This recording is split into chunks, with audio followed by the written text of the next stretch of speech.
नमस्कार। Natural yoga physio pharmacy में आपका स्वागत है। आज हम बात करेंगे पैरालिसिस के बारे में कि पैरालिसिस क्या है। बॉडी को मूव करने की एबिलिटी का लॉस हो जाना पैरालिसिस कहलाता है।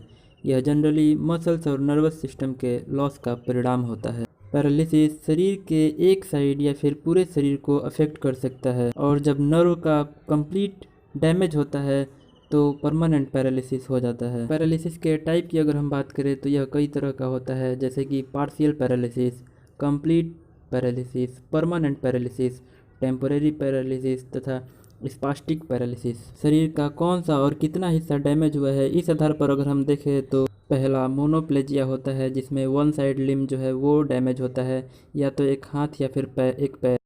दूसरा हेमीप्लेजिया, जिसमें शरीर के एक हिस्से यानी कि दाहिने हाथ और दाहिने पैर या फिर बायां हाथ और बाहिने पैर डैमेज होते हैं। तीसरा डाइप्लेजिया होता है, जिसमें बॉडी का एक साइड जो है वो डैमेज होता है, या तो दोनों हाथ या फिर फेस। चौथा पैराप्लेजिया होता है, जिसमें दोनों पैर जो है वो डैमेज होते हैं। पांचवा क्वाड्रिप्लेजिया की अगर हम बात करें तो इसमें दोनों हाथ और दोनों पैर डैमेज हो जाते हैं, या फिर कभी कभी गर्दन के नीचे पूरा का पूरा हिस्सा डैमेज हो जाता है। तो आइए आगे देखते हैं इसके कॉज, सिम्टम्स और ट्रीटमेंट के बारे में।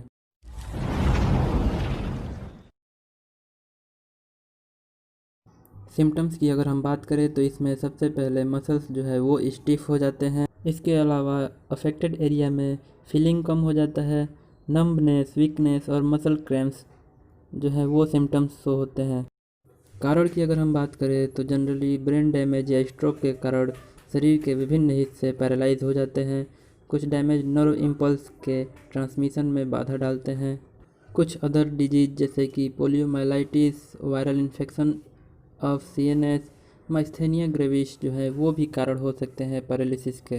मिडिल और लोअर स्पाइनल कॉर्ड में किसी तरह का डैमेज पैर और लोअर बॉडी पार्ट का पैरालाइज का कारण हो सकता है, जिसमें ब्लैडर और रेक्टम भी शामिल होते हैं, जिसे पैराप्लेजिया कहते हैं।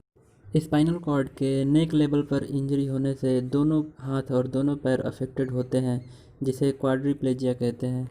Diabetes, cancer, alcoholism, vitamin deficiency और ड्रग रिएक्शन जो है पेरिफेरल नर्वस सिस्टम को इंजर्ड करते हैं, जिससे मसल्स पे कंट्रोल करने की क्षमता कम हो जाती है और मसल्स की मोबिलाइजिंग क्षमता भी कमज़ोर हो जाती है। साथ ही साथ सेंसेशंस का लॉस हो जाता है। जनरली पैरालिसिस को सीटी स्कैन, एमआरआई स्कैन और इलेक्ट्रोमायोग्राफी के द्वारा डायग्नोस किया जाता है। ट्रीटमेंट की अगर हम बात करें तो यह डिपेंड करता है कि पैरालिसिस होने का कारण क्या है। ब्रेन में किसी भी तरह के ब्लड क्लॉट को रोकने के लिए एंटीकोएगुलेंट्स प्रेस्क्राइब किया जाता है। इसके अलावा एंटी हाइपरटेंसिव ड्रग और एसीई इनहिबिटर्स जो है वो प्रेस्क्राइब किया जाता है। साथ ही साथ फिजियोथेरेपी भी इसमें कारगर सिद्ध होता है, जो वीक और डिसेबल मसल को मसाज और स्पेसिफिक एक्सरसाइज के द्वारा मसल्स की स्ट्रेंथ और मूवमेंट को इंक्रीज करता है। पैरालिसिस में ऑक्यूपेशनल थेरेपी भी कारगर होता है। वीडियो कैसा लगा कमेंट करके बताएं तथा सब्सक्राइब करें, लाइक करें, शेयर करें।